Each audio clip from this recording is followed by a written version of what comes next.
Sorry economic সিস্টেমের তিনটে part পড়েছিলাম। কি কি ছিল? প্রথম থেকে ছিল market of free economy, free market system. Second one, third one plan economy. আজকে আমরা ইকোনমিক্সের demand and supply most important দুটি টপিক নিয়ে কথা বলবো। আপনারা যদি ডিমান্ড এন্ড সাপ্লাই এই টপিক দুটো ভালোভাবে পড়েন, ইকোনমিক্সের অনেকটাই আপনারা ইজিলি বুঝতে পারবেন এবং ইকোনমি কিভাবে কাজ করে সেটা নিয়ে আমরা একটা ক্লিয়ার নলেজ পাবো। ডিমান্ড নিয়ে আপনাদের কোনো আইডিয়া আছে? What is demand? স্লাইড দেখে না, নিজেদের কোনো আইডিয়া যদি থাকে সেটা শেয়ার করতে পারেন। চাহিদা, ট্রান্সলেশন অর ওয়ার্ড মিনিং হচ্ছে চাহিদা। চাহিদা মার্কেটে যদি হাই থাকে সেটা ডিমান্ড হাই এন্ড লোটা আলাদা বিষয়। ডিমান্ড জিনিসটা কি? What is demand? Any idea? Customer যেটার জন্য টাকা খরচ করতে ইচ্ছুক হয়, হ্যাঁ হতে পারে। দেন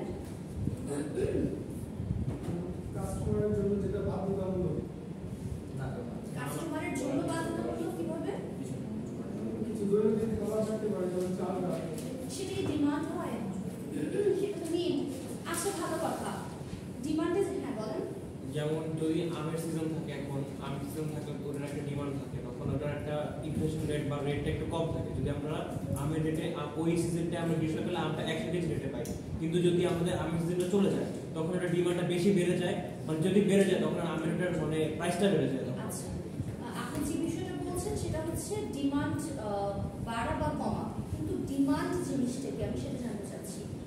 এই যে ডিমান্ড, হ্যাঁ বলেন, আপনি বলেন। ডিমান্ড হলো যেটা মানুষের কেনার ক্ষমতার ভিতরে আছে, যে বা কোনো চয়েসের ভিতরে, যে এটার বদলে অন্য। This is one of the features of demand.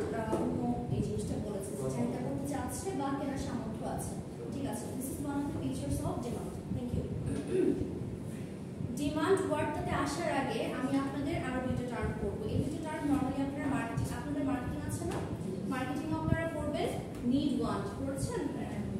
Need ওয়ান্টের সাথে ডিমান্ড কানেক্টেড না? এই তিনটা ওয়ার্ড একসাথে চলে আসে, নিড, ওয়ান্ট এন্ড ডিমান্ড। কিন্তু কেন আসে একসাথে? আপনাদের তো তাহলে জানার কথা। আপনারা কি ডিমান্ড মার্কেটিং এ পড়েছেন না? তাহলে অ্যান্সার করতে পারছেন না কেন বলেন? ওখানে না, হ্যাঁ বলেন। মার্কেটিং এ নিড, ওয়ান্ট, ডিমান্ড পড়ে আসার পরেও কেন মাইক্রো ইকোনমিক্স এখন বলতে পারছেন না? কিছুদিন আগেই তো পড়লেন মনে হয়, একদম ফার্স্ট ক্লাসে। কিন্তু বেসিক কনসেপ্ট আমি বলি, আপনারা এত কিছু পড়বেন, পরীক্ষা হলে লিখবেন, এগুলো আপনাদের ফার্দার কাজে আসবে না, বা অনেক ক্ষেত্রে দেখা যাবে কাজে আসবে, কিছু ক্ষেত্রে কাজে আসবে না। কিন্তু এই যে বেসিক যে জিনিসগুলো, এগুলো আপনাদের throughout the whole life কাজে আসবে। যখনই কোথাও ইন্টারভিউ দিতে যাবেন, আমরা বিজনেসের স্টুডেন্ট, কিছু বেসিক নলেজ, বেসিক টপিক আপনাদের জানতেই হবে বিজনেস করতে। নিড, ওয়ান্ট, ডিমান্ড এরকমই কিছু টপিক, এটা ভুলে গেলে চলবে, এটা মনে রাখতে হবে। যে কোনো ধরনের ইন্টারভিউ ফেস করে অ্যাজ এ বিজনেস স্টুডেন্ট, আপনাদের এই টাইপের বেসিক কোয়েশ্চেন জিজ্ঞেস করা হবে, আপনারা যেই ব্যাকগ্রাউন্ডেরই হোক না কেন। ঠিক আছে? সো নিড, ওয়ান্ট, ডিমান্ড এই তিনটে জিনিস ভুলে গেলে হবে না। এটা এমনভাবে এক্সাম্পল দিয়ে মনে রাখতে হবে যেন আপনাদের সব সময় মনে থাকে। আচ্ছা, নিড জিনিসটা কি বলেন তো? নিড মানে প্রয়োজন, ঠিক আছে বুঝেছি, বাট নিড জিনিসটা কি? আমরা নিড দিয়ে কি বুঝি? আপনার এক্সাম্পল দিয়েও এটার অ্যান্সারটা দিতে পারেন। Any idea what is need? যেটা ম্যাম আমাদের লাগবে, প্রয়োজন, দৈনন্দিন চাহিদা, সার্ভাইভাল এবং সার্ভাইভালের জন্য যেটা আমাদের প্রয়োজন। এক্স্যাক্টলি, আমাদের সার্ভাইভালের জন্য, day to day life lead করার জন্য আমাদের যেটা প্রয়োজন, যেটা ছাড়া আমরা চলতে পারি না, বেসিক নিড। বেসিক নিড কি এরকম নিডের মধ্যে পড়ে? সো নিড হচ্ছে সেই টাইপের, আমি প্রোডাক্ট অর সার্ভিসের ক্ষেত্রে একটু বলছি, নিড হচ্ছে আপনাদের সেই টাইপের প্রোডাক্ট অর সার্ভিস যেটা ছাড়া আমরা সার্ভাইভ করতে পারবো, যেটা আমাদের প্রয়োজন, যেটা আমাদের থাকতেই হবে। ওয়ান্ট কি তাহলে? যেটা থাকে না, যেটা কিনা সামর্থ্য থাকে না, বাট চাই আমরা। কেন এমন কিছু হতে পারে না যেটা আমাদের সামর্থ্য আছে আমরা চাচ্ছি? বাজেটের বাইরে আমাদের অনেকগুলো নিডের মধ্যে আমরা যেটা কিনতে মানে ডিসিশন নেই, হতে পারে। সার্ভাইভালের জন্য যেটা দরকার না, কিন্তু ক্রেতা কিনতে ইচ্ছুক। যেটা সার্ভাইভালের জন্য দরকার সেটাও কি ক্রেতা কিনতে ইচ্ছুক হয় কিন্তু না? ইচ্ছুক। সেটা তো একটা want। ক্রেতা কিনতে ইচ্ছুক বলছে। হ্যাঁ, কিন্তু সার্ভাইভালের জন্য দরকার সেই জিনিসটা কি ক্রেতা কিনতে ইচ্ছুক হয় না? কালচার দ্বারা যেটা ফ্যাক্ট করে, যেটা নাকি মানুষরা আগে কি করেছে, এটাও হতে পারে। ওয়ান্টের মধ্যে অ্যাকচুয়ালি আমাদের কিন্তু অনেক কিছু চলে আসে। আপনি আপনার ফ্রেন্ড দ্বারা এফেক্টেড হয়ে একটা জিনিস কিনতে চাচ্ছেন, কিন্তু সেটা আপনার প্রয়োজন না, সেটাও কিন্তু আপনার ওয়ান্ট।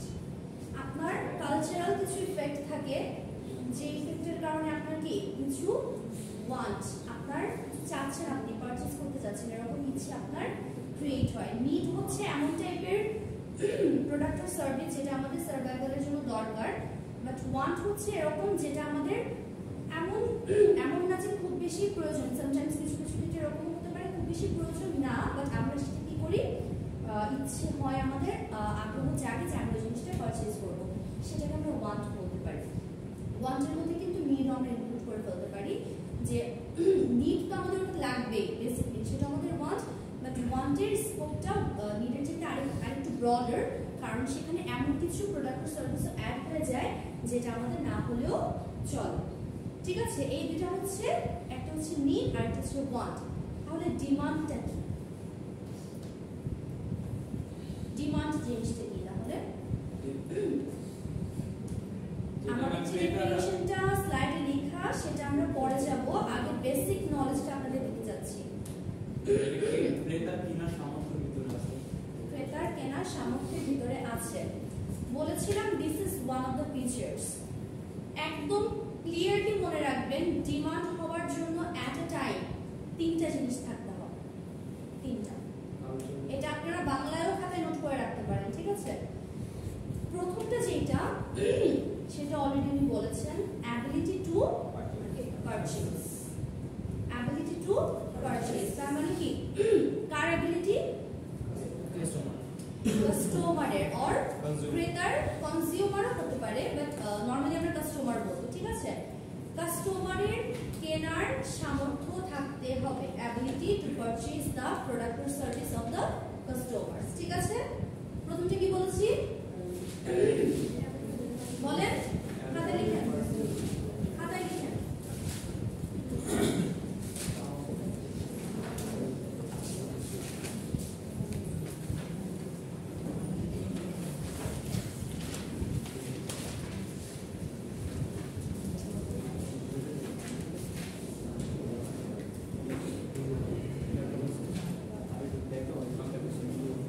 প্রথমটা কি? সবাই লিখেন, এভরিওয়ান, এই যে খাতা বের করে লিখেন।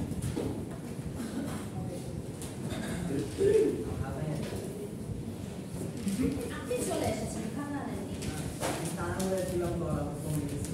আচ্ছা, কারো কাছ থেকে পেজ নিয়ে তারপর লিখুন, নোট করতে হবে। লিখেছেন? প্রথম ওয়ান হচ্ছে অ্যাবিলিটি টু পারচেজ। আচ্ছা,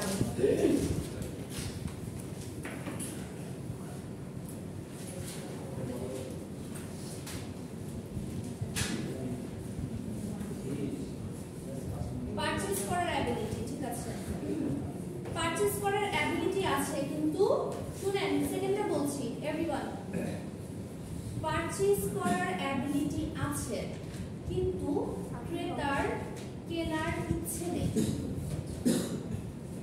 সে কিনতে পারবে, তার কাছে একটা প্রোডাক্ট পারচেজ করার অ্যাবিলিটি আছে, কিন্তু সে কিনতে চাচ্ছে না, তাহলেও কিন্তু সেটা ডিমান্ড হবে না। কি হতে হবে? কেনার সামর্থ্য আছে কিন্তু কেনার সামর্থ্য আছে এবং সেই সাথে ওই প্রোডাক্টটা কেনার ইচ্ছেও থাকতে হবে। তাহলে এটা আমরা কি বলতে পারি? willingness to purchase।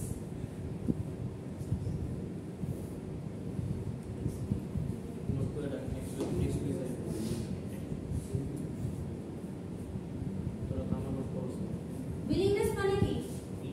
ইচ্ছা। আমার একটা প্রোডাক্ট কেনার সামর্থ্য আছে, সেই প্রোডাক্ট কেনার আমার ইচ্ছেও থাকতে হবে। থার্ড ওয়ান, আমার সামর্থ্য আছে, আমার ইচ্ছে আছে, কিন্তু মার্কেটে প্রোডাক্টই নেই। আমার সামর্থ্য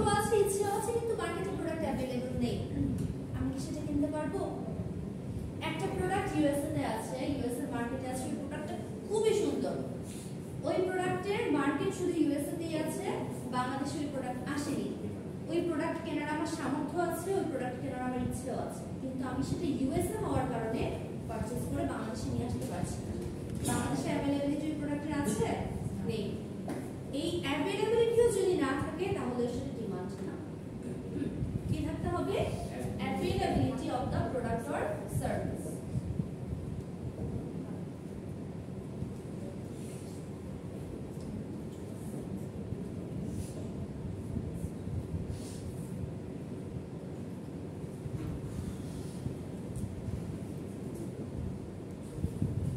ভুলে যাবেন? এত সুন্দর করে এক্সপ্লেন করে দিলাম, ভুলে না? ডিমান্ড কি? ডিমান্ডে কয়টা জিনিস থাকে? তিনটা। প্রথমে কি থাকতে হবে? আচ্ছা, এইটা না এখানে আসে, প্রথমে উইলিংনেসটা চলে আসে, ঠিক আছে? আপনারা লিখে নেবেন, কোনো সমস্যা নেই। আমরা প্রথমে উইলিংনেসটা পড়ি, ঠিক আছে?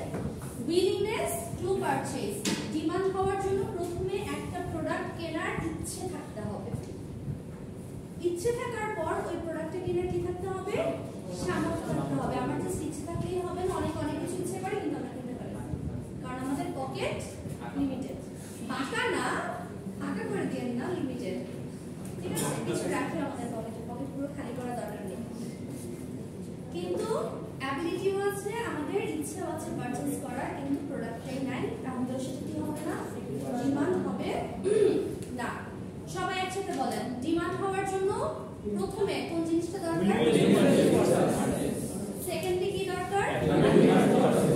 Third one availability of the purchase, availability of the product.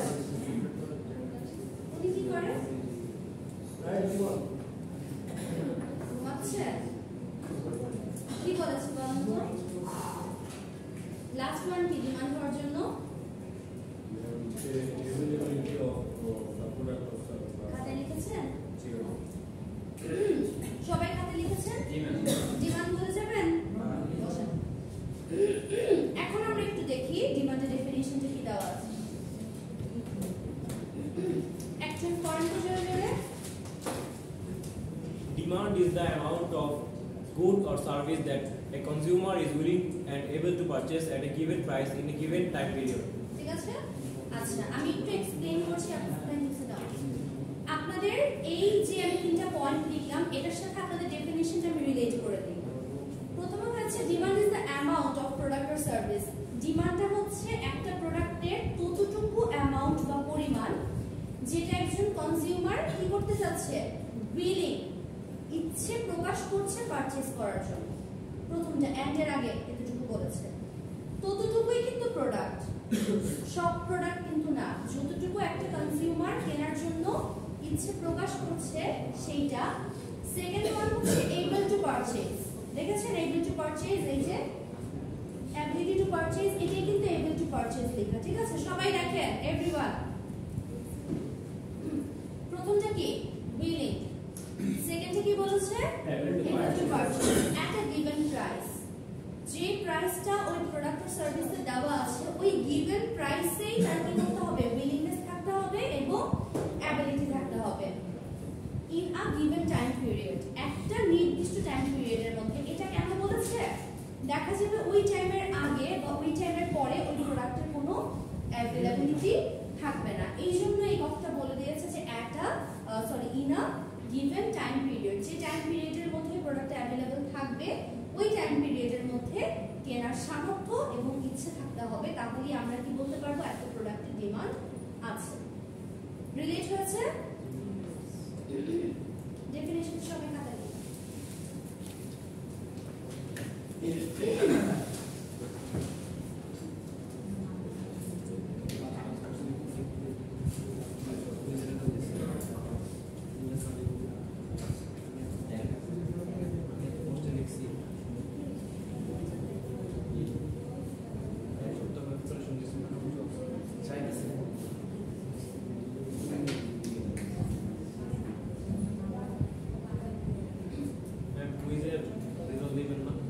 Surprise.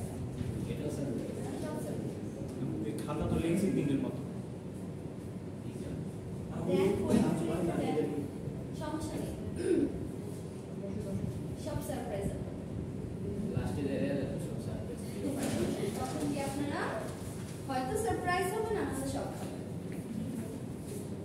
লিখেছেন?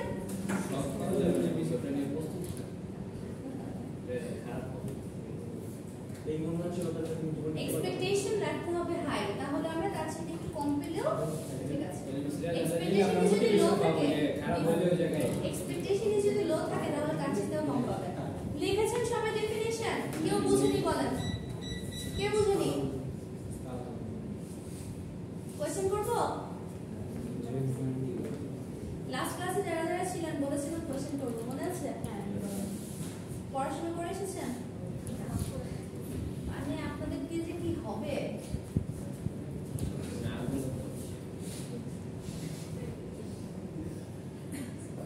আচ্ছা, ডিমান্ড বুঝেছেন? আমরা এই ডিমান্ড রিলেটেড এখন একটা গ্রাফ দেখব আর চার্ট দেখব, যেটা বোঝাটা আপনাদের জন্য অনেক ইম্পর্টেন্ট যদি আপনারা ইকোনমিক্স বুঝতে চান। সো এই জন্য সবাই একটু কনসেন্ট্রেশন দিয়ে পরের স্লাইডটা দেখবেন। এই যে দেখে অনেক কঠিন মনে হচ্ছে, অনেক লিখো তাই না? এখানে কিছুই নাই, এখানে কিছুই নাই।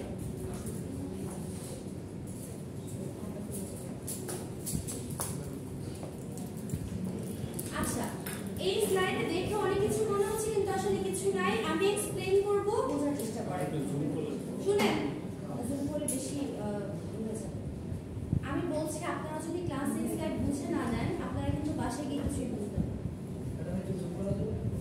জুম করলে এটা বেশি ভাব হয়ে যায়, দেখেন।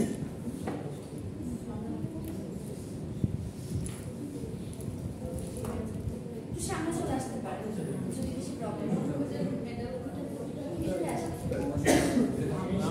আচ্ছা শুনেন সবাই, আমি এখন আপনাদেরকে দেখাবো প্রাইসের সাথে কিভাবে ডিমান্ড আপ ডাউন করে। আমরা নরমালি কি জানি? এই লাস্ট বেঞ্চ স্টপ টকিং। আমরা কি জানি বলেন তো? আমি আপনাদের কোশ্চেন করে দেখি আপনারা অ্যানসার করতে পারেন কিনা। একটা প্রোডাক্টের প্রাইস ফর এক্সাম্পল 10 টাকা থেকে 15 টাকা হয়ে গেছে, 10 টাকা থেকে সাডেনলি 15 টাকা হয়ে গেছে, সেটা ডিমান্ড কমবে নাকি বাড়বে? কমবে। প্রাইস যদি বাড়ে ডিমান্ড কি হবে? বাড়বে। বাড়বে নাকি? প্রাইস বাড়লে ডিমান্ড বেড়ে যাবে। একটা প্রোডাক্টের প্রাইস 10 টাকা থেকে 15 টাকা হয়ে গেছে, ডিমান্ড কমবে কে? এক্স্যাক্টলি, প্রোডাক্টের ডিমান্ড কমে যাবে। প্রাইস যদি বাড়ে, আপনি একটা প্রোডাক্ট কিনতে চাইবেন, আগে একটা প্রোডাক্ট আপনি 10 টাকা দিয়ে কিনতেন, এখন same product same quality same quantity আপনার 15 টাকা দিয়ে কিনতে হচ্ছে, আপনি কিনবেন? অপেক্ষা করবেন দাম কমুক তারপর কিনবো। এই জিনিসটা এখন সবচেয়ে বেশি হচ্ছে গোল্ডের সাথে। গোল্ডের টাকা এই যে 2 ডেজ আগেও 1,38,000 ভরি ছিল 22 ক্যারেটের, গতকাল সেটা মনে হয় 1,500 টাকা বেড়ে গেছে। ঠিক আছে, গোল্ডের সাথে এখন এই জিনিসটা সবচেয়ে বেশি হচ্ছে। গোল্ডের প্রাইস এত আপ ডাউন করছে, মানুষ এক্সপেক্ট করে আছে প্রাইস আরেকটু কমুক আমি কিনবো, আরেকটু কমুক আমি কিনবো, এরকম করতে করতে সাডেনলি আবার বেড়েছে। সো একটা প্রোডাক্টের প্রাইস যখন বাড়বে সেটা ডিমান্ড, আর প্রাইস যদি কমে যায়, প্রাইস যদি কমে ডিমান্ড কি হবে? বেড়ে যাবে। এই জিনিসটাই এখানে বুঝিয়েছি, এত কিছু লিখে। একটা প্রোডাক্ট আপনি আগে 10 টাকা করে কিনতেন, সেটার যা ডিমান্ড ছিল, এখন সেম প্রোডাক্ট যদি আপনি 8 টাকা করে পান, আপনি আরো বেশি কোয়ান্টিটি কি করবেন? পারচেজ করে রাখার চেষ্টা করবেন। শুনেন, ওইটা হচ্ছে ডিমান্ড কার্ভ। আমি এটাকে চাহিদা রেখা বলো না? হ্যাঁ, চাহিদা রেখা। ওইটা হচ্ছে কি, এই যে ডিমান্ড কার্ভ, চাহিদা রেখা বাংলায় না ইংলিশে বলবো আমরা। ইংলিশে আমরা কি বলবো? ডিমান্ড কার্ভ বলবো। আমি একটু এখানে ড্র করে দেখাচ্ছি আপনাদেরকে, সবাই খাতায় এটা ড্র করবেন।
আচ্ছা, এবার আমি মিডল পয়েন্ট নিয়ে আপনাদের প্রথমে বোঝাচ্ছি। এটা একটা প্রোডাক্টের প্রাইস, এটা কিন্তু প্রাইস, ঠিক আছে? পি লেখা কিন্তু এপাশে প্রাইস আর নিচেরগুলো হচ্ছে ডিমান্ড। সবাই বোঝার চেষ্টা করেন, এটা কিন্তু ইম্পর্টেন্ট। একটা প্রোডাক্টের প্রাইস যখন 15 টাকা ছিল, সেটার ডিমান্ড ছিল কত কোয়ান্টিটি? 10। মানে একটা প্রোডাক্টের প্রাইস যখন 15 টাকা ছিল, সেটা আমরা ডিমান্ড আমাদের ছিল যে 10টা করে প্রোডাক্ট আমরা কিনবো, ঠিক আছে? কিন্তু যখন ডিমান্ড 20 হয়ে যাবে, সরি প্রাইস, তখন সেটার কোয়ান্টিটি কমে আসবে কততে? 7। প্রাইস 15 টাকা থেকে কি হয়ে গেল? 20 টাকা হয়ে গেছে। কোয়ান্টিটি কি হয়ে যাবে? এখন আর 10টা করে কেউ কিনবে না, এখন কমে যাচ্ছে কয়তে? 7টাতে। কিন্তু এই 20 টাকা থেকে দাম যদি আবার 10 টাকায় নেমে আসে, তখন কিন্তু কোয়ান্টিটি আবার বেড়ে যাবে। তখন কি 10 টাকা দিয়ে যেহেতু এখন পাচ্ছে, বেশি কোয়ান্টিটি প্রোডাক্ট এখন পারচেজ করে রাখবে। এই যে কার্ভটা, এটা হচ্ছে ডিমান্ড কার্ভ,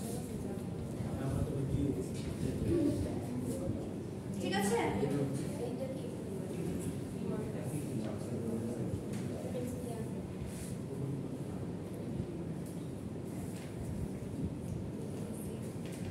এই কার্ভটা হচ্ছে ডিমান্ড কার্ভ। হ্যাঁ, ওইটা দিয়ে এক্সপ্লেইন করবো, ইজি হয়ে যাবে।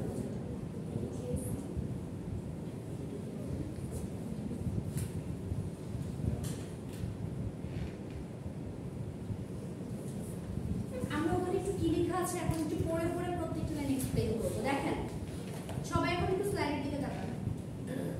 An increase in price from 10 to 15 leads to a movement up the demand curve from point A to B. তার মানে কি বলেছে? একটা প্রোডাক্টের প্রাইস যখন 10 থেকে 15 তে চলে গেল, তখন ডিমান্ড কার্ভ উপরে মুভ করে পয়েন্ট A থেকে B তে চলে গেছে। দেখেন একটা প্রোডাক্টের প্রাইস যখন ওই যে 10 টাকা থেকে 15 টাকা বলেছে, আমি এখানে টাকার অ্যামাউন্টটা ভুল লিখেছি, আমি বলি যে 10 টাকা থেকে 20 টাকা যদি চলেছে, তখন এই পয়েন্টটা আমাদের প্রথমে ছিল না। যখন 15 টাকা ছিল, ডিমান্ড কার্ভটা আপ হয়ে কোথায় চলে গেছে? পয়েন্ট A থেকে পয়েন্ট B তে চলে গেছে ওখানে। আচ্ছা, প্রথমে যখন 15 টাকা ছিল একটা প্রোডাক্টের প্রাইস, তখন সেটা ডিমান্ড ছিল কত? 10। পয়েন্টটা ছিল A তে, রাইট?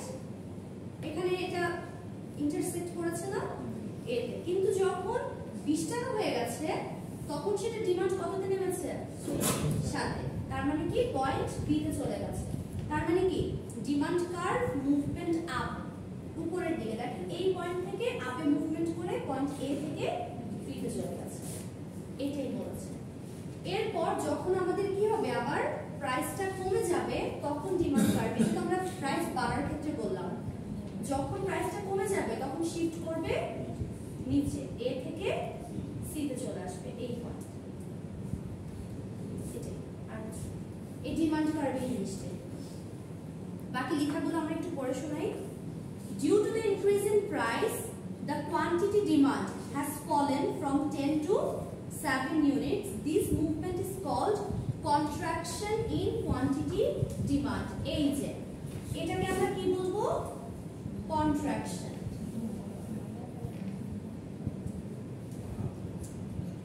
তার মানে কি প্রাইস যখন আপ হয়ে যাবে, ডিমান্ড কার্ভের মুভমেন্টটা আপ হবে, সেটাকে আমরা বলবো contraction of quantity demand. QD মানে হচ্ছে কোয়ান্টিটি ডিমান্ড। কে কে বুঝে নিন?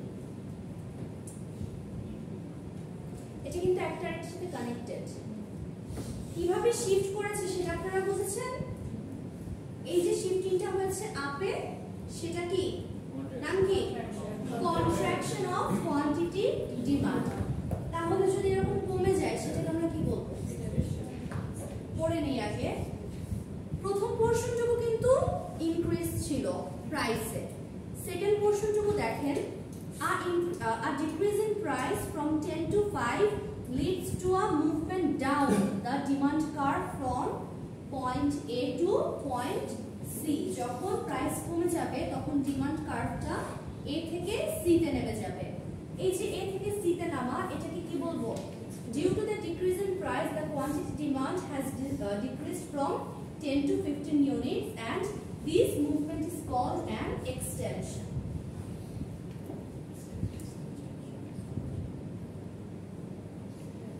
যেটা আমরা কি বলবো? Extension in quantity demand. এই দুইটা টার্ম কে বোঝেন? সবাই বুঝতে পেরেছেন? কন্ট্রাকশন কখন হবে? প্রাইস যখন বাড়বে, ডিমান্ড কার্ভ যখন কোথায় যাবে? আপওয়ার্ডে থাকবে। এক্সটেনশন কখন হবে? যখন প্রাইস ডিক্রিজ করবে এবং কোয়ান্টিটি ডিমান্ড কি হবে? কোয়ান্টিটি ডিমান্ড প্রাইস ডিক্রিজ হলে কোয়ান্টিটি ডিমান্ড কি হয়? ইনক্রিজ হবে। এটাকে আমরা কি বলবো? এক্সটেনশন। ডিমান্ড কার্ভটা আপওয়ার্ডে যাবে নাকি ডাউনওয়ার্ডে যাবে? এক্সটেনশনের সময় ডাউনওয়ার্ড যাবে। তো আপনারা বুঝেন, কিন্তু বাসায় গিয়ে দেখে আমি যখন ক্লাসে আপনাদেরকে কোয়েশ্চেন করে একটা জিনিস বোঝানোর পর আপনারা খুব সুন্দর অ্যান্সার করতে পারেন, কিন্তু যখন বাসায় যান এরপর পরীক্ষা দিতে আসেন, ম্যাডাম মাথায় কিছু নাই, সব চলে এই যে দেখেন, এটা কিন্তু ডিমান্ড এন্ড প্রাইসের ল। কি লেখা আছে দেখেন? The law of demand captures this fundamental relationship between price and quantity demand. Price and quantity demand এর fundamental একটা relationship আছে। It states that there is an inverse relationship between price and quantity demand. Inverse মানে কি? Inverse relationship মানে কি? বিপরীতমুখী সম্পর্ক। দেখেন, এটা বিপরীতমুখী সম্পর্ক না? একটা যদি এদিকে যায়, আরেকটা একই ঘাটতারা টমেটোটা দিকে দৌড় দেয়, ওদিকে না এদিকে, কেউ একজন আসলে সবার চোখ ওদিকে চলে যায়। প্রাইস আর ডিমান্ডের মধ্যে কি ধরনের সম্পর্ক? সবাই বলেন, প্রাইস এন্ড ডিমান্ডের মাঝে কি ধরনের সম্পর্ক? Inverse relationship. যখন প্রাইস বাড়বে ডিমান্ড তখন কমবে, যখন ডিমান্ড বাড়বে প্রাইস তখন কমবে। ক্লিয়ার? এখানে আর কিছু নাই।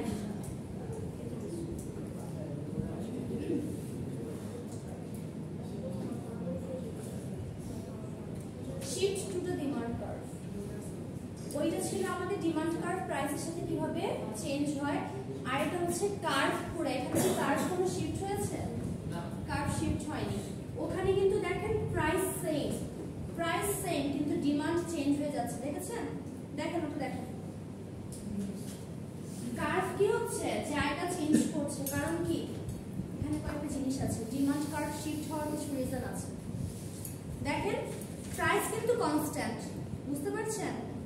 লেফট সাইডের আমাদের ভার্টিক্যাল যে লাইনটা, সেটা কিন্তু প্রাইস কনস্ট্যান্ট, কিন্তু ডিমান্ড চেঞ্জ হয়েছে। কিন্তু এটা রিজন একটু পড়লেই বুঝবেন। দেখেন, there are numerous factors that will change the demand for a good or service irrespective of the price level. Price level যেটাই থাকুক না কেন, আপনার মানে প্রাইস ছাড়াও আরো কিছু ফ্যাক্টরস আছে যেটা আপনাদের ডিমান্ড আপ ডাউন করে। প্রাইস কিন্তু one of the major factors, কিন্তু আরো অনেক কিছু ফ্যাক্টর আছে যেটা আপনাদের ডিমান্ডকে আপ ডাউন করে। কোয়ালিটি অফ দ্য প্রোডাক্ট একটা ফ্যাক্টর হতে পারে না? এখন বর্তমান সময় আপনাকে যেই কোয়ালিটির প্রোডাক্ট প্রোভাইড করা হচ্ছে, certain period of time quality কমিয়ে প্রাইসটা ওটাই রেখে তারা কি করে, সেম প্রোডাক্ট, যেমন আমাদের পটেটো চিপস এখনো কত টাকা? বাচ্চাকাল থেকে 10 টাকা করে খাচ্ছি না? কোয়ান্টিটি কমিয়ে দিয়েছে, আগের যে কোয়ালিটি ছিল সেই কোয়ালিটিও কিন্তু নেই, রাইট? তাহলে কি প্রাইসটা কনস্ট্যান্ট, কিন্তু ডিমান্ড এখন কি আগে সেটা আছে? ডিমান্ড কার্ভ তখন কি কোয়ান্টিটি যখন কমে গেছে, ডিমান্ড কার্ভ লেফট সাইডে শিফট করেছে। দেখেন, লেফট সাইডে কিন্তু শিফট করেছে যখন কোন একটা কোয়ান্টিটির কোন একটা প্রোডাক্টের ডিমান্ড কমে যাবে। এরকম আরো অনেক কিছু ফ্যাক্টরস আছে। Collectively, these factors are called the conditions of demand. এই যে ফ্যাক্টরস গুলো আছে, এই ফ্যাক্টরস গুলোকে আমরা একসাথে কি বলবো? Conditions of ডিমান্ডের যে কন্ডিশনটা এটা সিলেক্ট করে দেয়। আর কিছু এরকম ফ্যাক্টর আমাকে বলেন তো যেটা ডিমান্ড আপ ডাউন করতে পারে। Season, exactly, time. সব টাইমে সব ধরনের প্রোডাক্টের ডিমান্ড থাকে না। ফর এক্সাম্পল এই যে এখন আমরা যে অ্যাটায়ার পরে আছি, জাস্ট ইমাজিন আমরা মে জুন মাসে এরকম, কেমন লাগবে? চিন্তা করে কেমন লাগছে? আমাদের এই টাইপের যখন বেশি ঠান্ডা লাগবে, যেমন এখন যেমন অনেকের এসিতে খুব ঠান্ডা লাগছে, চিন্তা করবেন এখন গ্রীষ্মকাল, ইলাশ বেশ কি গরম এই টাইপের প্রোডাক্ট পরে। এই যে আমাদের উইন্টার প্রোডাক্ট, এটা ডিমান্ড কি সামারে থাকবে? প্রাইস আপনাকে কমিয়ে দিলেও, একদম লো প্রাইসে দিলেও আপনি এই টাইপের প্রোডাক্ট সামারে পারচেজ করবেন? দেখলেই তো কেমন লাগে, ঠিক আছে? তাহলে কি হবে? সিজন বা টাইম। আরো কিছু ফ্যাক্টরস বলেন তো, আপনারা কিছু বলেন। প্রাইস তো ভাইটাল ফ্যাক্টর, দেন ছিল কোয়ালিটির কথা বলেছি, তারপর ছিল সিজন অফ টাইমের কথা, দেন কোয়ান্টিটি বাড়ালে কমালে হতে পারে। আরো কিছু বলেন, আরো কিছু। অ্যাডভার্টাইজমেন্টও ডিমান্ড বাড়ায় কমায়। হ্যাঁ, এই টাইপের যে ফ্যাক্টরস গুলো, এগুলোকে আমরা কি বলবো? Condition of demand. প্রাইস ছাড়াও আরো এমন কিছু ফ্যাক্টরস আছে যেগুলো ডিমান্ড আপ ডাউন করে, সেগুলোকে আমরা কি বলবো? Condition of demand. পরের লাইনটা দেখেন, changes to each of the conditions of demand shifts the entire demand curve as opposed to a movement along the demand curve. দেখেন, প্রাইসের ক্ষেত্রে, শুধুমাত্র প্রাইসের ক্ষেত্রে ডিমান্ড কার্ভ কিন্তু চেঞ্জ হয় না, কারণ প্রাইসের সাথে কোয়ান্টিটি আপ ডাউন হয়, ডিমান্ড কার্ভ এরকম হয়। কিন্তু যখন প্রাইস ছাড়া অন্য যে কন্ডিশনস অফ ডিমান্ড আছে সেগুলো চেঞ্জ হবে, সেটার কারণে আপনাদের ডিমান্ড কার্ভ পুরোপুরি শিফট করে যায়, হয়তো এই সাইডে যায় আর না হলে এই সাইডে চলে আসে, ঠিক আছে? ডিমান্ড কার্ভের এই পুরোপুরি শিফট হয়ে যায় কিসের কারণে? কন্ডিশনস অফ ডিমান্ডের কারণে। ওকে, ফর এক্সাম্পল দেখেন, if a firm increases their Instagram advertising, there will be an increase in demand as more consumers become aware of the product. Advertisement বলছিলাম না? It is an advertisement, a condition of demand. ঠিক আছে? ইনস্টাগ্রামে একটা প্রোডাক্টের advertisement করার মাধ্যমে সেটার ডিমান্ড কি হয়েছে? বেড়ে গেছে, কারণ এখন বেশি কনজিউমার সেটা সম্পর্কে জানে, right? This is a shift in demand curve from D to D1. দেখেন, D to D1 A demand shift হয়ে যাবে। ওই কোয়ান্টিটি 15 থেকে অ্যাডভার্টাইজমেন্টের কারণে কত হয়ে গেছে? 25 হয়ে গেছে। ওকে, the price remains unchanged. দেখেন, প্রাইস ওই পাশে 7 টাকা ছিল, 7 টাকায় ওটা আসলে দেখা যাচ্ছে না, প্রাইসটা ওই পাশে 7 টাকায় ছিল, জাস্ট অ্যাডভার্টাইজমেন্টের কারণে আপনার কোয়ান্টিটি কি হয়েছে? 15 থেকে এখন 25 হয়ে গেছে। But the demand has increased from 15 to 25. তার মানে ডিমান্ড কার্ভ শিফট করবে প্রাইস ছাড়া অন্য যে ফ্যাক্টরস গুলো আছে, যে কন্ডিশনস গুলো আছে সেগুলোর কারণে। আচ্ছা, আজকে ডিমান্ড কার্ভটাই মাথায় রাখেন। আমরা যদি এখন সাপ্লাই কার্ভটা বা সাপ্লাই নিয়ে আপনাদেরকে বলি, মাথায় একটু থাকবে না, ডিমান্ডই থাক। আপনাদের প্রেজেন্টেশনের জন্য আমি একটু প্ল্যাটফর্মটা ওপেন করে দিই, ভিডিওটা অফ করে দিই।